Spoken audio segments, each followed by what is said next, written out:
Man After Man, An Anthropology of the Future.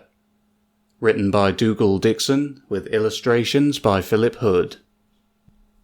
1,000,000 years hence. Hunters and carriers.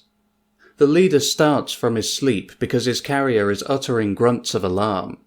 Dawn is almost here, and the sun is already shining on the highest snow-clad peaks of the range, although the valleys are still in deep purple shadow. The mountain birds have set up their calling, and the short grass beneath him is damp with dew, but his fine pelt keeps him from the chill. What has disturbed his carrier? He unwinds his long limbs from around his female and rises to his spindly legs in the cold half-light. Most of the rest of his clan, hunters and carriers, are asleep. He can see the hunters, huddling in pairs or with their children on the slope. The huge white shaggy forms of the carriers are more visible, forming a loose defensive circle around the group. His own carrier, whom he thinks of as Oyo, is awake and alert, disturbed by something that he cannot see. Could it be one of the distant creatures from the far lowlands? It is not really likely, since they rarely come this far up the mountains, particularly at this time of year. Nor is it likely to be one of the big birds. They do not attack so early in the morning. On all fours, his usual posture, the leader trots around the group to check that all is well and realizes that he is not the only one awake. At the far side of the circle, two hunters are mating with gentle noises. He looks around and, true enough, their carriers are mating too, a rougher exercise accompanied by hoarse grunts. Certainly nothing is amiss here. He scrambles over to where his carrier stands, a white, silent, dutiful column. Without a word, he scrambles up the fur and onto its back, resting his narrow chin upon its usual spot on the broad cranium. The massive shaggy arms come up and clutch him firmly. Now he can communicate by thought, without clumsy language. With thought, he commands the great Oyo to turn slowly so that he can scan the lightning landscape. He does not realize it, but this is far from the landscape of his ancestors. The hunters and the tundra dwellers first came together on the chill wastelands bordering the retreating northern ice cap. The tundra dwellers were well adapted to the cold, and their great bodies could generate enough heat to keep the slim-limbed hunters warm. The hunters, for their part, were nimble enough to catch the most evasive of food, and to catch enough to feed both of them. Together they made up more than the sum of each. There is no ice cap left now, and no tundra, and nowhere in the lowlands are there any environments that suit them. The forests and woodlands are more suited to different humanoid creatures altogether. Only in a few places, on chilly peaks and in cool mountain valleys, are conditions still right. In these isolated places the symbionts linger, marooned as the colder conditions withdrew up the mountains and towards the pole where they disappeared. Nevertheless, there is still a good living in the mountains. Plenty of small mammals and birds for the hunters to hunt for themselves and to share with their carriers, and plenty of grasses, mosses, and lichens for the carriers to scrape up and share with their hunters. Hunters and carriers mate at the same time, the mating of a pair of hunters inducing mating in their respective carriers, and vice versa. This usually results in the birth of a hunter baby at the same time as a carrier baby. Both babies are carried by the parent carriers for about 6 years, at the end of which the young hunters choose their own carrier of the same age and same sex. The family groups move with the seasons, from the grassy slopes of the valleys in the winter and spring to the flower-strewn bluffs and crags of the peaks in the summer and autumn. The habitable areas, although productive, are few and scattered, and the tribes of symbionts have their own ranges. Down the brightening slope, with the grey mist of the valley behind it, stands a stranger. That is what had disturbed Oyo, the massive shape of a carrier, with the squat hummock of a hunter lying over its shoulders and head. With a burst of thought, the leader asks Oyo if it recognizes the newcomer, but the dim-witted reply is inconclusive. Direct questions like this between hunter and carrier rarely yield anything useful. The stranger strides purposefully up the hill towards them. It is a challenge. Evidently, this is a rogue male thrown out of a clan, possibly even thrown out of the leader's own clan some time in the past. Wherever it came from, its intentions are now clear. With thin yells and reedy shouts, strange noises to be coming from the huge bulk of a symbiont, the newcomer utters its threats and challenges. The leader replies in like voice. The result is ritual. The hunters pull themselves back from the great heads of their carriers and hang on tightly with their own hands to the long fur of the shoulders and back. This frees the carriers' arms for the combat. Then, spurred on by the hunters' thoughts, the great carriers that bear them wade into each other, striking, slapping and pushing with the flats of their vast hands. Most of the blows land harmlessly on the great areas of muscle and fur on the chest and forearms. An occasional blow that lands on the face brings blood from the nose or the lip, but does no serious damage.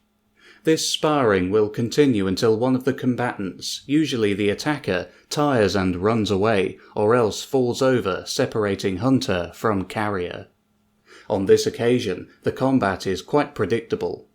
Although the attacker's carrier is big, bigger than Oyo in fact, the hunter does not have the mental skill to guide its blows and punches to best effect. If, by chance, he did become the leader of the clan, its future would not look good. Mental skill is needed by a leader in order to judge the timing of the fruiting of food plants and to plan the routes of migration.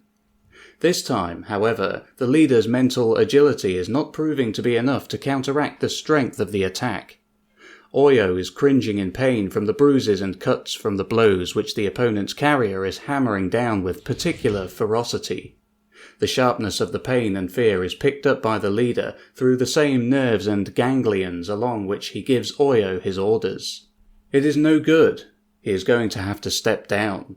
Oyo will die if this continues, so after all these years he must relinquish the leadership of the clan.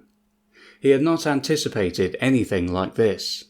Yesterday he was at the height of his powers and virility. Now he must give way to a younger symbiont. He will live out his days as an old and revered clan member, nothing else. He steps back and turns around, presenting his naked back to his opponent, the age-old sign of surrender. The clan now belongs to the attacker. What happens then is totally unexpected and quite against any tradition. The opponent's carrier seizes him by the exposed neck and shoulder with his huge hands.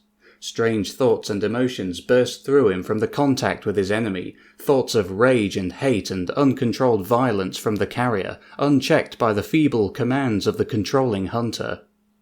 The leader is torn free from Oyo's fur and flung onto the ground. The flood of alien thoughts ceases, as do the sensations of pain and panic from Oyo. It is just as well. The attacking carrier brings down its great hands on Oyo's back and shoulders, flinging the dear creature to the ground and wrenches back its head, breaking its neck. The silence that follows is not just the silence of the horrified clan, who have been roused from their sleep and are watching the fight earnestly. Nor is it the silence of the hillside, produced when the birds are quietened by the violence of alarming events. It is the aching silence of loneliness. Oyo is gone. Half of the leader's being is dead, and the other half must follow soon. He can no longer be a part of the clan, but must seek out a life of his own and exist as best he can. This is always a failure. A hunter without a carrier, like a carrier without a hunter, is always dead within a few days. Yet cutting through the searing grief is an even more troubling thought. The clan, his clan, is now in the charge of a symbiont that consists of a powerful, violent carrier that cannot be controlled by its hunter. The hunter, as well as being weak, does not have the mental versatility to lead a clan. That much was evident during the fight. It is not just his own death and that of Oyo he mourns, but the death of his entire clan and family. Aquatic harvesters. There is no more food growing here. It has all been cleared out. The ravaged soil has scraggy shoots sticking out of it, but it will be a long time before these grow and bear anything worth eating. Dead tree trunks stand gaunt and stripped, harsh splintery wood killed by greed. No, not by greed, by necessity. The leaves had to be taken to feed the aquatics, but now the trek from the sea to the food is becoming longer and longer. Gloob peers through the watery film and the gelatinous envelope over his eyes. This work is dangerous and unpleasant, but the days of easy and pleasant life disappeared long before his birth. It is said that once the sea, their home, supplied all their needs, but then their numbers became too many and all the food was gone. Famine raged. Whole populations perished and sank into the dark deeps. Sometimes after famine, the fish, krill and plankton would return, but this food source was never enough. As soon as it came back, it was exploited and destroyed once more. Nothing can be done about it. If they want to survive, they have to eat. If they eat, they lose what they have and die. It is as if there can never be a balance. They live there, but they intrude on the natural system of things, and nothing that they do will make it any better. Now they are exploiting the land as well, thanks to the algal mats that they have developed. Filamentous algae forming a fine mesh, impervious to water but permeable to air, can be induced to make shapes that will hold water. An aquatic can ascend from the ocean into the harsh sunlight and thin air above, still immersed in seawater, but contained in a flexible gelatinous envelope of algae filaments. Air passing through the envelope keeps the water aerated, and the aquatic neither desiccates nor suffocates, as long as the envelope holds. Progress has been considerable. When the technique was first developed, the envelope had to be spherical, holding a vast quantity of water. The adventurous aquatic moved along in this, rolling the squashy sphere around him, a cumbersome process. Now, and Gloob cannot remember when it was otherwise, the envelope is form-fitting. Only the thinnest of water layers surrounds him and protects him from the harsh world of the outside. Movement is still difficult, though, and always will be. He feels his own weight, an unknown sensation in his natural home, and he must pull his elongated body along the ground with his arms. If he is carrying something, he must wriggle along as best he can. Then he must take care that the jagged, denuded ground does not rip the envelope. No, this is not natural. It has been good enough, though, to allow the aquatics to exploit all the lands that border the ocean. They sweep them clean of any growing or living thing, and do not give anything time to regrow. The teeming populations below the waves cannot wait. In the distance, glimpsed hazily through the algal membrane, loom shapes that could be trees, or they could just as well be naked rocks. Aquatics had no colour vision built into them when they were engineered, and none has evolved since. He cannot communicate with his companions, but he hopes that his actions will be clear. He humps his long body, in its glistening envelope, in the direction of the shapes. The three others that are like him turn and follow. The fourth, the one encased in the spherical bubble that looks like one of the originals, is guided along by them.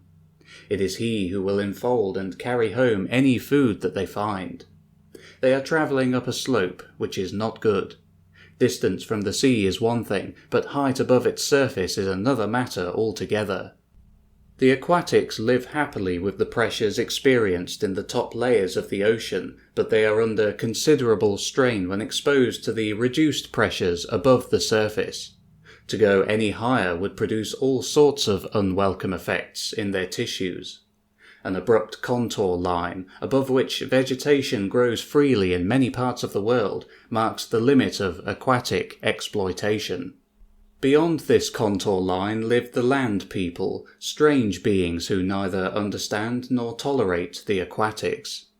There are the tree dwellers, of whom the aquatics know little.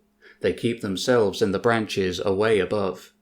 Aquatics rarely look upwards, it is difficult for them to do so, and so these beings are rarely seen.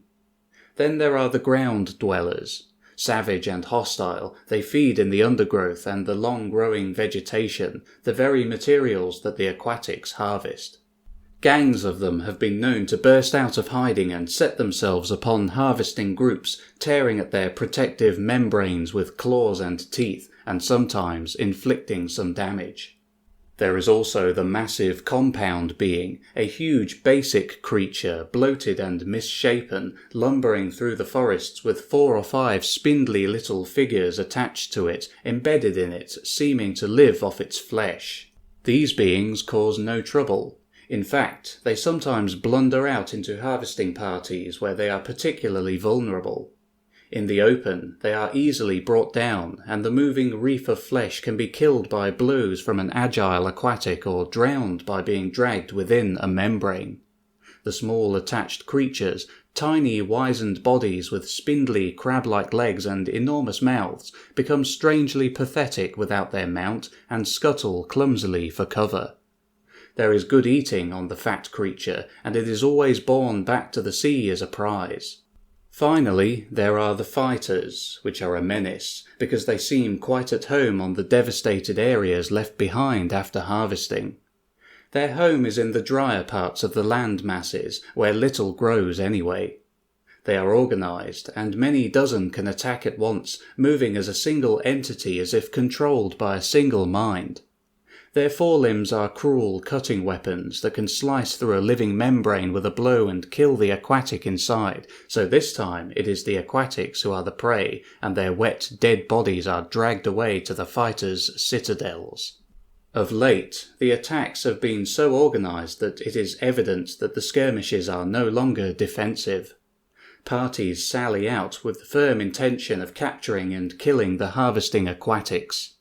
These beings must be left alone and their domains avoided at any cost. The shapes prove to be trees after all, but the undergrowth beneath them is patchy, curled and dead. Since the area down to the ocean has been devastated and left open to the sky, the air moving off the sea has swept in through the branches and between the trunks, drying up and battering the fragile stems and shrivelling up the leaves. Loose sand and dust from the bare lands has gusted in, suffocating the more delicate types. There is little to be harvested here, but what there is must be taken. Gloob and his companions reach out their hands through the membranes and snatch up whatever is growing. Anything that is organic and contains proteins and carbohydrates can be used as the basis for food, however tough, however unpalatable. Bundles of leaves, stems, sticks, insects, slugs, anything are caught up and passed into the sphere of the gathering aquatic. Small punctures in the membranes, like those caused when hands pass through, seal up immediately and there is little or no moisture loss. Before long, the cache within the spherical bubble has become quite large enough to take back. The 5 of them turn to make their laborious way back to their ocean home, glistening welcomingly away on the horizon. No sooner have they left the shade of the dying trees and begun their long, slow descent than Gloob sees something at the periphery of his vision, something moving. Slowly he turns his head. Ground dwellers. A whole pack of them. They are running towards the aquatics, waving sticks of some kind. His companions see the danger at the same time and try to move more quickly. However, their laborious humping motion is not conducive to haste, and anyway, they cannot move faster than the spherical bubble containing their harvest, the only reason they are here in this hostile environment in the first place. The ground dwellers quickly surround them, and as their hazy shapes appear before him, Gloob notices something different about them. They are each carrying something like a blade at the end of a stick. Gloob has not much time to notice anything else, as he ducks out of the way to avoid them, but after heaving himself along the ground for some distance, he turns to look back. The ground dwellers have all set upon one of his companions. They have plunged their weapons into his membrane and are pulling it apart. With 2 creatures pulling in different directions, this turns out to be very easy, and the membrane collapses in a gush of water, leaving the stranded aquatic gasping in the circle of wet mud. Gloob and the others crawl frantically away, towards the tempting but distant sea, panic rising within them, with good reason, for the party of ground dwellers leave the dying aquatic and come running after the straggler of the group and fling themselves upon him. Gloob does not stay to watch this time, but keeps wriggling. With every jump and jerk, he expects to be attacked from behind and his membrane torn away from him. The waves of the ocean come closer and closer, but agonizingly slowly. Will he make it before they catch him? He tries not to think about it, and keeps going. With an intense feeling of joy, he feels the pressure of the first wave close around him. He is safe, and at last he can look around. The bubble with one of his companions and the gathered food has reached the sea. The food is also safe, but at what cost? 3 companions are lost, punctured, dehydrated and slaughtered on the distant, dusty dryness. The ground dwellers have never fought like this before. Perhaps the aquatic harvesting has had such an effect on their lifestyle that they have had to adopt these extreme measures to fight back. Maybe the conflict and strife have forced them to find new ways of living and organizing themselves just to survive. Gloob's algal envelope dissipates now that he is fully submerged, and with graceful movements he descends the sloping seabed until he is below the push and pull of the waves, and home. Now he has time to ponder. Is this organization and use of weapons by the ground dwellers to be a feature of all such attacks in the future? Has the aquatic's exploitation of the land made even that more hazardous? Is there nothing that they can do to feed their people without making things worse and worse and worse, and destroying everything that they have?